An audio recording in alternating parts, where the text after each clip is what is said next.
ఇప్పటి వరకు జరిగిన మహానాడులు అంత ఒక ఎత్తు అయితే ఈ 2026 మహానాడు వర్చువల్గా ఇన్ని లక్షల మందిని వర్చువల్గా ఎలా చేస్తారని చెప్పి వేచి చూసిన ప్రతి ఒక్కరికి కూడా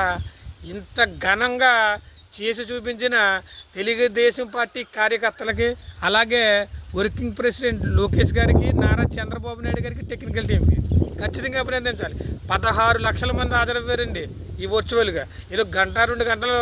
జూమ్ మీటింగుల్లో పాల్గొనడం వేరు, పొద్దున 9 నుంచి సాయంత్రం 6-7 దాకా కూడా ఒక నియమ నిబంధనలతో క్రమశిక్షణగా కూర్చొని ఇలా వర్చువల్గా పాల్గొన్నారంటే దేశం మొత్తానికే కూడా ఒక రోల్ మోడల్గా నిలిచిందండి ఈ మహానాడు 2026. ఎందుకంటున్నానంటే ఒక క్రైసిస్ పరిస్థితిలో ఈ విధంగా చెయ్యొచ్చు అని చెప్పి దేశంలోనే రాజకీయ పార్టీలకే కాదు దేశం మొత్తం కూడా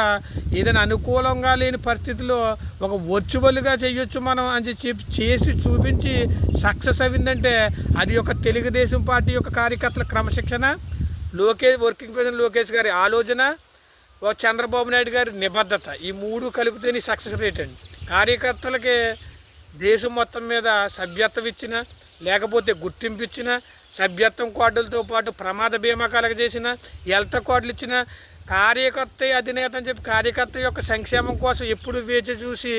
దేశంలో మొత్తంలో ఉన్న రాజకీయ పార్టీలకు రోల్ మోడల్ కలిగిస్తున్న తెలుగుదేశం పార్టీ ఇవాళ నిజంగా తెలుగుదేశం పార్టీ ఒకటేనండి. తెలుగుదేశం పార్టీ